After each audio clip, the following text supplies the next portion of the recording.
Հայաստանի բնակչության կեսից ավելին կանայք են, որոնց 70%-ն ունի բարձրագույն կրթություն։ Փոխարենը նրանք չափազանց քիչ են ներգրավված հասարակական քաղաքական կյանքում։ Հսկայական ներուժի կողքին հայ կինը հոգեբանական բարդույթներ ունի, որոնք խանգարում են ինքնարտահայտվելու համար։ Մենք այսօր միայն մեզ համար չենք ապրում, մենք ապրում ենք մեր զավակների համար եւ որպես մայր մենք միշտ ասում ենք, մենք անկայն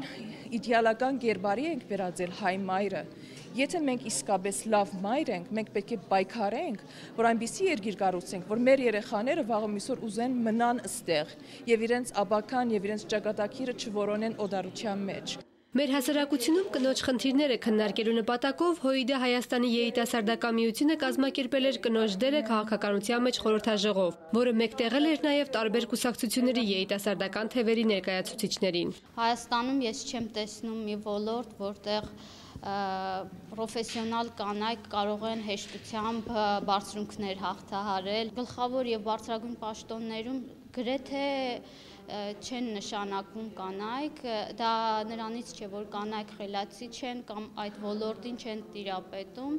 այլ ինչպես գիտեք, չգրված որոշակի օրենքներ կան մեր երկրում։ Հասարակական վերաբերմունքն է, թե ընտանիքում կնոջ նկատմամբ թերահավատությունը եւ թե հենց ինքը գալիս է աղջիկներից, որոնք իրանց ոչ այնքան մղված են ինչ-որ բան փոխելու իրենց համայնքներում, այլ պարզապես ինչ-որ ակտիվություն համասարանում, բուհում, անցավ այդ շրջանը, վերջ ավարտվեց իրենց ակտիվություն, արդեն անցնում են ընտանիք, պասիվ կյանք։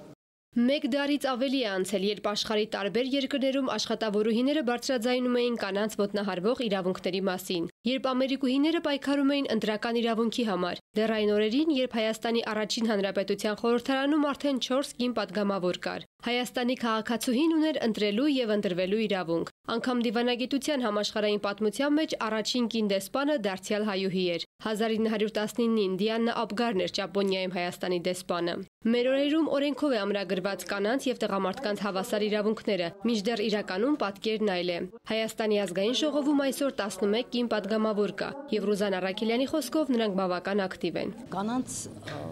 թվի ավելացումը երկու իմաստով է կարևոր, որ նախ այդ հավասարակշռությունը կին տղամարդի վերջո հասարակության մեջ աչքի առաջ լինելով մթնոլորտ է ստեղծում եւ երկրորդը որ տղամարդիկ զուսպ են լինում չէ հնարավորինս եթե իրենց կողքին կին է։ Համեմատության համար նշենք, որ եթե Հայաստանի ազգային ժողովի 131 падգամավորներից միայն 11-ն է կին, ապա հարևան Վրաստանում 150-ից միայն 9, Իրանում 290 падգամավորներից 12-ն է կին, իսկ Ադրբեջանում 125-ից 14-ը։ Կյանքում կանայք շատ են, ղեկավար մարմիններում քիչ, բայց ցանկության դեպքում նրանք կարող են ասել իրենց վճռորոշ խոսքը, համոզված է Մարիա Թիթիզյանը։ Հայ կանայք այսօր Հայաստանում 24 կորզաթուլ հայտարարեն, պատկերացրեք ինչ կլինի այս երկիրը։ Ոչ դպրոց կաշխատի, ոչ հացիպուր կաշխատի, ոչ պետությունը կաշխատի, ոչ բանկ կաշխատի, ոչ հիվանդանոց կաշխատի։ Եթե մենք ունենք բան ասելու, մենք ամեն ձև կարող ենք որդեգրել, մի քիչ հմուտ լինելով, մի քիչ խելոք լինելով։ Քաղաքականությունը կոպիտ միջավայր է եւ կինը չի ուզում ներգրավվել այդ աշխարհ։ Փոխարենը բանախոսների կարծիքով կանայք կարող են փոխել քաղաքական մշակույթը։ Աննա Մկրտչյան, Վահե Հովսեփյան, Երկիրն այսօր։